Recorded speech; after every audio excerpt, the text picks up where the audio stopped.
السلام علیکم۔ Welcome to Classic Entertainment channel. امید ہے آپ سب ٹھیک ٹھاک ہوں گے، خیر خیریت سے ہوں گے اور اپنے دن کو انجوائے کر رہے ہوں گے۔ میں لے کر آئی ہوں آپ کے لیے ناول ہم سفر تو بنے کی ایپیسوڈ۔ لیکن ناول کے ایپیسوڈ کی طرف بڑھنے سے پہلے اگر آپ نے ابھی تک ہمارے چینل کو لائک نہیں کیا تو جلدی سے لائک کر دیجئے، سبسکرائب بھی کر دیجئے، بیل آئیکن کو بھی پریس کر دیجئے تاکہ ایسے انٹرسٹنگ ناولز کے ویڈیوز کے نوٹیفیکیشنز آپ تک پر وقت پہنچ سکیں۔ تو چلیں میں مزید وقت ضائع نہیں کرتی اور شروع کرتی ہوں ہم سفر تو بنے ایپیسوڈ 16۔ وہ بے چینی سے کمرے کے باہر کھڑا تھا۔ خطیب پریشان نہیں ہو، وہ ٹھیک ہے۔ اماں بیگم نے اسے تسلی دی مگر اسے سکون نہیں تھا۔ گاؤں کے اسپتال کی ڈاکٹر خطیب کی ایک کال پر یہاں موجود تھیں اور اب وہ اندر نین کو دیکھ رہی تھیں اور باہر خطیب کی جان سولی پر اٹک گئی تھی۔ تھوڑی دیر بعد کمرے کا دروازہ کھلا اور ڈاکٹر باہر آئی۔ فکر کی کوئی بات نہیں ہے، نین تارا بالکل ٹھیک ہیں، بلکہ آپ سب کے لیے خوشخبری ہے، نین تارا ماں بننے والی ہیں۔ ڈاکٹر کی بات پر اماں بیگم نے بے یقینی سے انہیں دیکھا۔ کیا آپ سچ کہہ رہی ہیں ڈاکٹر؟ جی بالکل، لیکن ابھی وہ کم عمر ہیں تو آپ کو ان کا بہت خیال رکھنا ہوگا۔ تفصیلی چیک اپ کے لیے انہیں اسپتال لے جائیے گا تاکہ ان کے مزید ٹیسٹ ہو سکیں۔ Thank you doctor. خطیب نے آگے بڑھ کے ان کا شکریہ ادا کیا تھا۔ اسے اس وقت عجیب سا محسوس ہو رہا تھا، وہ اپنے محسوسات سمجھ نہیں پا رہا تھا۔ ڈاکٹر کو بھیج وہ وہیں لاؤنج میں بیٹھ گیا، باقی سب اوپر نین کے پاس تھے۔ ایسے میں اگر وہ اس کے پاس جاتا تو گھبرا جاتی، وہ اسے اچھے سے جانتا تھا، اس لیے اس نے اوپر جانے سے گریز ہی کیا تھا۔ مبارک ہو میری جان، چچا بننے والا ہوں میں۔ احرام کی آواز پر وہ مسکرایا۔ احرام نے اسے قریب آ کر اسے گلے لگایا تھا۔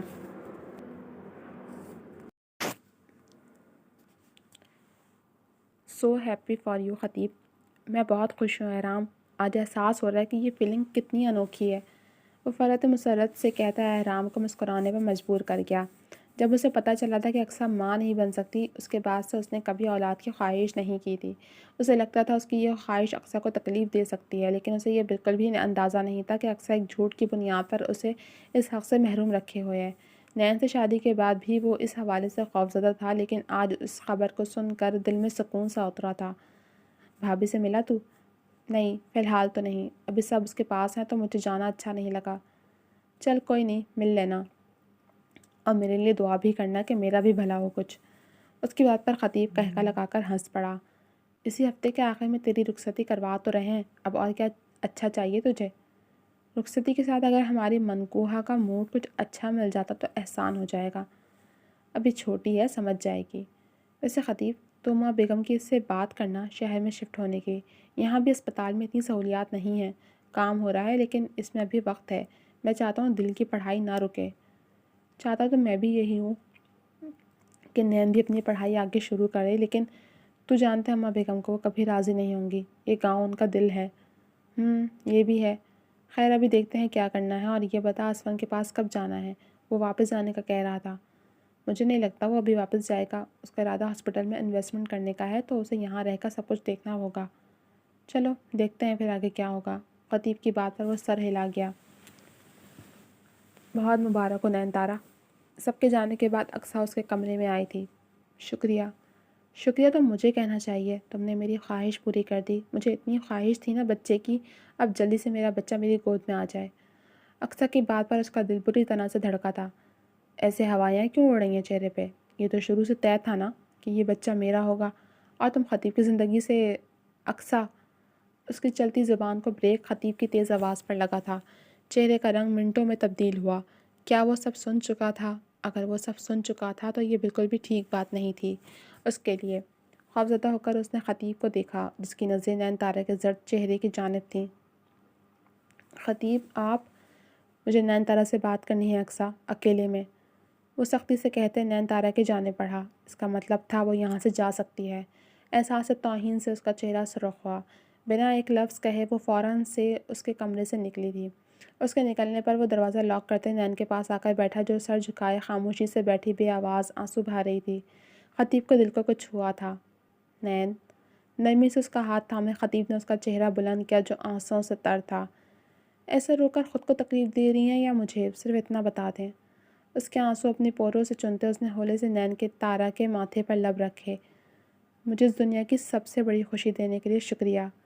اس کا چہرہ ہاتھوں کے پیالے میں بھرے وہ نرمی سے اس کا ایک ایک نقش چوم رہا تھا۔ وہ اقصیٰ میرا بچہ، اس سے بولا نہیں گیا۔ اس کا جملہ مکمل کرنے سے پہلے ہی خطیب اس کے سارے لفظ چرا گیا۔ اس کا سر تکیے پہ ٹکاتے ہوئے اس پہ حاوی ہوا تھا۔ کچھ فضول مت سوچیں، صرف یہ سوچیں اس دنیا میں آنے والا آپ کا میرا ہے، ہم دونوں کا عکس، جسے دنیا کی کوئی طاقت ہم سے الگ نہیں کر سکتی۔ اس کا چہرہ ہاتھوں کے پیالے میں بھرے وہ اسے یقین دلا رہا تھا، اور وہ سامنے موجود شخص پر آنکھ بند کر کے یقین کر سکتی تھی۔ خطیب کے سینے میں منہ چھپائے وہ اس کے گرد نرم سا حصار باندھ گئی۔ خطیب نے جھک کر اس کے ماتھے پہ لب رکھتے اسے دنیا بھلا گیا۔ وہ ایک اندھیرا کمرہ تھا جس کے درمیان میں رکھی کرسی پر وہ زخمی حالت میں بیٹھا تھا۔ داخلی دروازہ کھلا اور کوئی اندر آیا۔ ابرار، ابرار! اپنے نام کی پکار پر کرسی پر بیٹھے ابرار نے جھٹکے سے سر اٹھایا۔ سامنے اس کا دوست تھا۔ میں تجھے لینے آیا ہوں، چل ہمیں یہاں سے جلدی سے نکلنا ہوگا۔ ابرار کو اٹھاتے ہوئے اسے لیے جلدی سے وہاں سے لے کر باہر نکلا اور بنا وقت ضائع کیے اسے اپنے گھر لے آیا۔ تو ٹھیک ہے نا؟ میں ٹھیک کہاں سے لگ رہا ہوں تجھے؟ اچھا ایک کام کر، تو یہاں آرام کر، میں تیرے لیے دوائیاں لے کر آتا ہوں، اپنا خیال رکھنا۔ اس کا دوست اس سے بولتا دوا لینے چلا گیا، جب تک وہ ایسے ہی بستر پر پڑا رہا۔ اقصیٰ اور وہ مری سے واپس آئے تھے۔ اس دن اقصیٰ حویلی جا چکی تھی جبکہ وہ اپنے گھر کی طرف بڑھا تھا، مگر راستے میں ہی کسی نے اسے اغوا کر لیا۔ اسے اغوا کرنے والا کون تھا اور ان کا کیا مقصد تھا وہ کچھ نہیں جانتا تھا۔ اس کا موبائل اس کے پاس نہیں تھا، اس سے موبائل وہ اسی دن چھین چکے تھے، اور اب اتنے دن وہاں سڑنے کے بعد وہ آزاد تھا۔ اسے بالکل بھی سمجھ نہیں آ رہا تھا کہ آخر اسے کیوں وہاں رکھا گیا تھا۔ اسے بس مارا گیا اور جو اس سے پوچھا گیا اس کے بارے میں وہ کچھ نہیں جانتا تھا۔ اب اسے یہ ڈر تھا کہ کہیں اقصیٰ نہ پکڑی گئی ہو۔ اسے اب اقصیٰ سے دور رہنا تھا، اس نے یہ سوچ لیا تھا۔ دلہن بنی وہ اس وقت آئینے کے سامنے بیٹھی خود کو دیکھ رہی تھی۔ اس کے ارد گرد نین اور آسیہ موجود تھیں۔ آج اس کی رخصتی تھی اور پھر کل اس کی امی اور بھائی چلے جانے والے تھے۔ نزہت بیگم کمرے میں آئیں، انہیں دیکھ نین اور آسیہ خود ہی کمرے سے باہر نکل گئیں۔ ان کے قریب آ کر بیٹھنے پر دل نے رخ پھیرا۔ وہ ان سے شدید ناراض تھی۔ نزہت بیگم نے اس کا ہاتھ تھاما۔ جانتی ہوں ماں سے ناراض ہو تم، وہ بھی بہت۔ جانتی ہیں پھر بھی یہ سب کر رہی ہیں۔ یہ سب کرنے کے پیچھے ایک بڑی وجہ ہے میرے پاس دل۔ کیسی وجہ امی؟ کیا تمہیں لگتا ہے کہ ایک ماں کے لیے اپنی اولاد کو ایسے چھوڑنا آسان ہوتا ہے؟ کیوں تمہارے بابا نے اتنی جلدی تمہارا نکاح حرام سے کر دیا؟ ان کی بات سچ تھی، اس کے بابا اتنا بڑا فیصلہ کر گئے تھے، اس کے پیچھے کوئی نہ کوئی وجہ تو ضرور تھی۔ امی کیا وجہ تھی؟ اس کا دل تیزی سے دھڑکا۔ کچھ تھا جس سے وہ انجان تھی۔ تمہارے بابا کے کچھ دشمن تھے دل، جو تمہیں نقصان پہنچانا چاہتے تھے۔ سلیم محفوظ تھا لیکن تم نہیں۔ احرام ایک مضبوط انسان ہے، ایک وہی ہے جو یہاں تمہاری حفاظت کر سکتا تھا۔ سلیم تمہارا بھائی ہے لیکن اس کی اپنی بھی ایک فیملی ہے، وہ جلد باپ بننے والا ہے۔ اور رہی میری رخصتی والے فیصلے کی بات، تو میں یہاں نہیں رہ سکتی۔ سلیم مجھے اپنے ساتھ لے جانا چاہتا ہے۔ میں تمہیں اپنے ساتھ لے جانا چاہتی تھی دل، لیکن سلیم کی بیوی وہ رکی تھیں، انہیں مزید کہنے کی ضرورت نہیں تھی، وہ سمجھ گئی تھی۔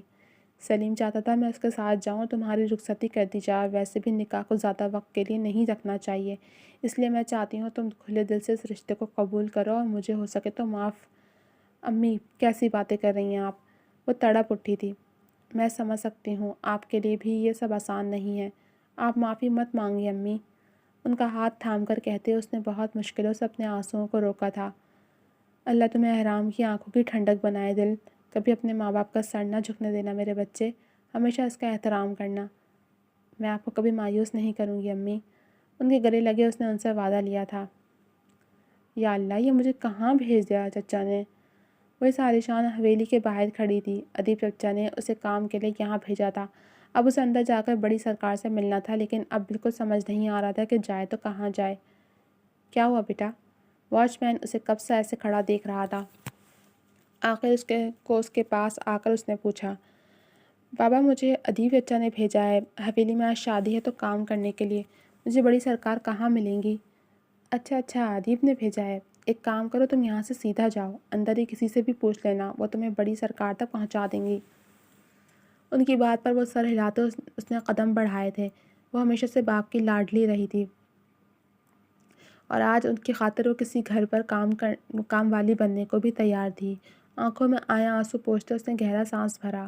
شہزادیوں کی طرح رکھا تھا اس کے بابا نے اسے، اور آج خود کو پرسکون کر اس نے اندر قدم بڑھایا اور لوگوں سے پوچھتے وہ اماں بیگم تک پہنچی جو اسے دیکھ چونک اٹھی تھیں۔ ارے گڑیا، تم مدحت جہاں کی بیٹی ہو نا؟ جی۔ اسے حیرت ہوئی کہ وہ کیسے اس کی ماں کو جانتی ہیں۔ کیسی ہے مدحت؟ بڑا وقت ہوا اس سے ملے ہوئے۔ اماں اب اس دنیا میں نہیں رہیں۔ یہ کہتے اس کی زبان لڑکھڑائی تھی۔ اماں بیگم کو دھچکا لگا تھا۔ کسی وقت میں زویا کی والدہ ان کی دوست ہوا کرتی تھیں اور پھر ان کی شادی ہو گئی۔ شادی کے بعد ان کے درمیان رابطہ رہا تھا، لیکن پھر وہ اپنے بچوں کے ساتھ دوسرے گاؤں چلی گئیں۔ اس وقت زویا 15 سال کی تھی۔ وہ اماں بیگم سے مل کر گئی تھیں۔ اس کے بعد مدحت جہاں نے ان سے رابطہ نہیں کیا اور اب اچانک ان کی بیٹی کو سامنے دیکھ وہ فوراً سے پہچان گئی تھیں۔ بیٹا تمہیں کام کرنے کی ضرورت نہیں ہے، میں خطیب سے کہتی ہوں وہ اسپتال میں تمہارے ابا کے لیے فری علاج کی بات کرے اور پیسوں کی فکر مت کرنا بالکل بھی۔ اسے لگا اللہ نے اس کی مدد کے لیے جیسے کوئی فرشتہ بھیجا ہو۔ ان کے سر پر ہاتھ پھیرنے پر اس کی آنکھیں نم ہوئی تھیں۔ وہ نقص سا تیار براؤن شلوار قمیص اور آف وائٹ شال پہنے آج احرام کی شادی میں شرکت کی غرض سے حویلی آیا تھا۔ خطیب اور احرام سے مل کر وہ وہیں بیٹھ گیا۔ جب اسے لگا کوئی اوپر بالکنی میں کھڑا ہو، اس نے ذرا سا سر اٹھا کر اوپر دیکھا اور پھر دیکھتا رہ گیا۔ ہاں وہ وہی تو تھی، لیکن وہ یہاں کیا کر رہی تھی؟ اسے حیرت ہوئی۔ بہت غیر اخلاقی حرکت کر رہے ہیں آپ محترم، یوں لڑکیوں کو تاڑ کر۔ احرام کی بات پر وہ بری طرح بوکھلاتے سیدھا ہو کر بیٹھا۔ اس کے انداز پر احرام کا قہقہ بے ساختہ تھا۔ کون ہے یہ؟ مجھے کیا پتا؟ اس نے کندھے اچکائے۔ زیادہ بھولا بننے کی ضرورت نہیں ہے۔ جس طرح سے تو اسے دیکھ رہا تھا نا، کوئی اندھا بھی دیکھ کر بتا سکتا ہے کہ کیا چل رہا ہے تیرے دماغ میں۔ تو اپنی فکر کر، میری نہیں۔ ویسے بھی آج تیری رخصتی ہے۔ بڑا کمینہ ہے تو اسفن۔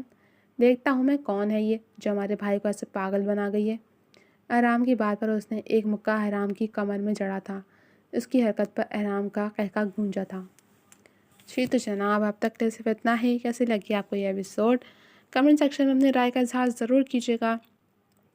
چلے ملوں گی آپ سے اگلے ایپیسوڈ کے ساتھ، تب تک کے لیے اجازت دیجیے۔ اللہ حافظ۔